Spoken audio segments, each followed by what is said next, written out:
On 6 December 1992, the Vishwa Hindu Parishad and the BJP organized a rally at the site involving 150,000 volunteers known as Car Sevaks.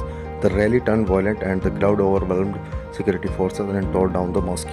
The demolition resulted in several months of intercommunal rioting between India's Hindu and Muslim communities, causing the death of at least 2,000 people. Violence against Hindus also occurred in Pakistan and Bangladesh. कि 6 दिसंबर 1992 को जब बाबरी मस्जिद का ढांचा टूटा था तो आपकी आंख में आंसू थे और पार्टी के बहुत से लोग हंस रहे थे। जी नहीं, ये तो आप इतनी दूर की खबर लाए हैं कि जिसका मुझे भी पता नहीं। ये ठीक है कि जो कुछ हुआ वो मुझे पसंद नहीं था। अब तो ये भी कहा जा रहा है कि भारतीय जनता पार्टी के अपराध की सजा नरसिम्हा राव जी को दी जा रही है। किस अपराध की सजा? कहा गया कि उन्होंने जो बाबरी मस्जिद के डिमोलिशन को नहीं बचाया उसकी सजा उन्हें दी जा रही है।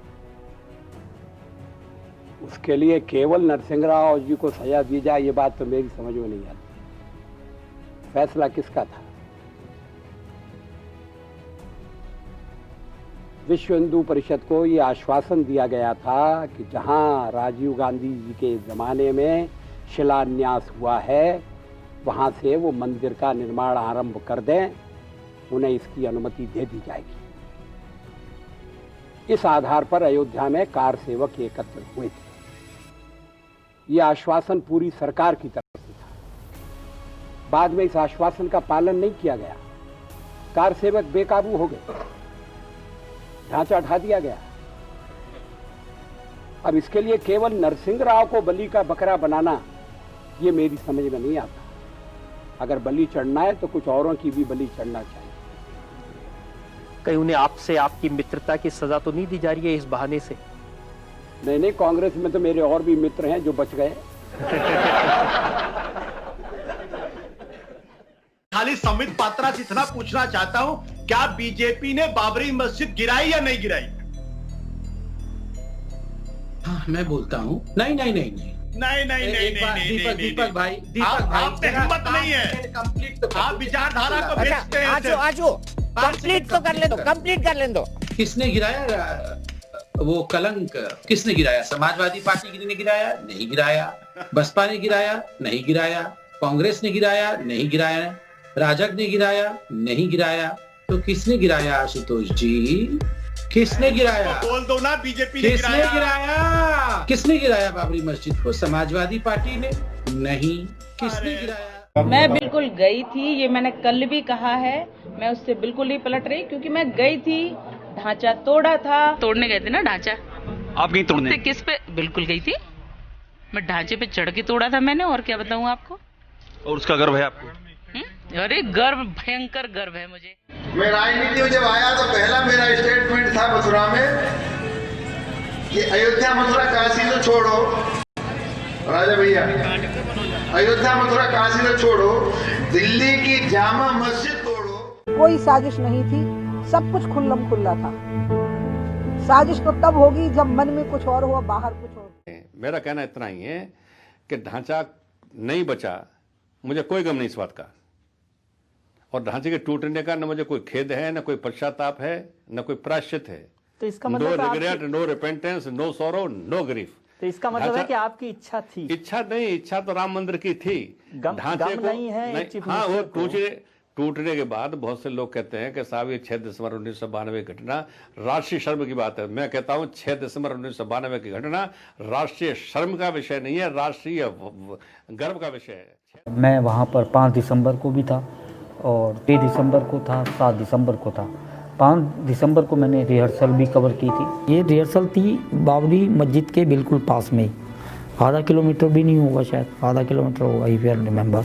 जैसा कि आपने फोटोग्राफ्स में देखोगे तो उसके अंदर बाकायदा प्रोफेशनल लोग थे।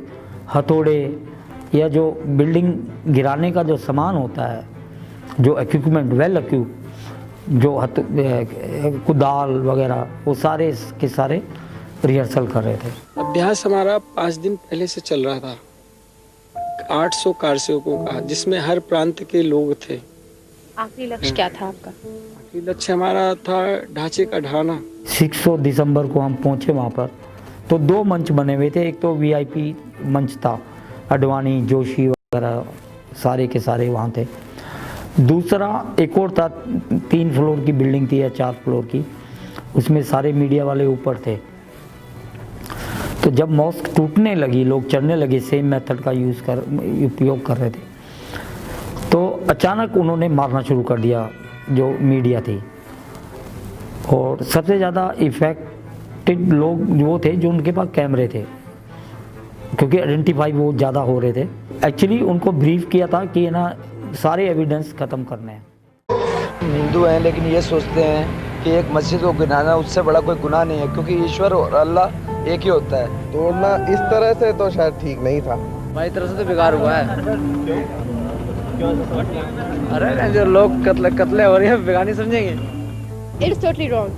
That's not the way. I mean, this is not the way politics should play actually. And I don't like it. मस्जिद को तोड़ करके हमने राम के आदर्शों को ठेस पहुंचाई है। अगर आप ये कहें कि 1.5 लाख लोगों ने वहाँ मस्जिद तोड़ दी, तो पूरे हमारे जो पूरी इंडिया के अंदर इस वक्त अप्रोक्सीमेटली 70 करोड़ तक हिंदू होगा। तो उसके चलते 1.5 करोड़ के चलते हम 70 करोड़ का नाक कटा हुआ नहीं मान सकते।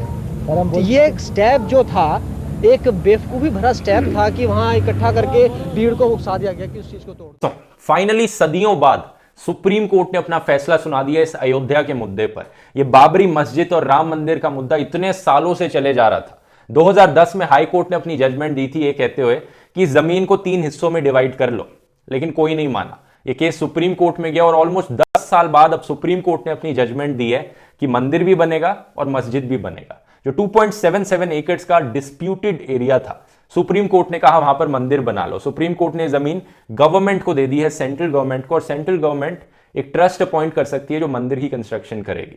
और दूसरा सुप्रीम कोर्ट ने कहा मस्जिद के लिए कहीं पे और 5 एकड़ की जमीन सेंट्रल गवर्नमेंट के द्वारा सुन्नी वक्फ बोर्ड को दे दी जाए जो मस्जिद बना सकते हैं वहां पर। तो दोनों को सेटिस्फाई करने के लिए कि मंदिर भी बना लो, मस्जिद भी बना लो, और उस जगह पे मंदिर बना लो, मस्जिद कहीं और बना लो, इसलिए मस्जिद के लिए थोड़ी और ज्यादा स्पेस ले। करोड़ों लोगों को आज ये विश्वास ही नहीं हो रहा होगा कि वो अपने जीते जी इस पावन दिन को देख पा रहे हैं।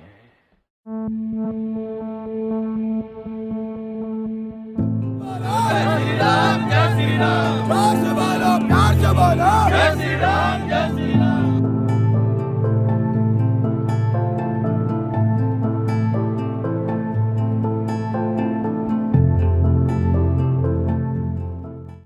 मंच पर विराजमान उत्तर प्रदेश के ऊर्जावान, यशस्वी, लोकप्रिय मुख्यमंत्री श्रीमान आदित्य योगीनाथ जी, श्रीमान आदित्य योगीनाथ जी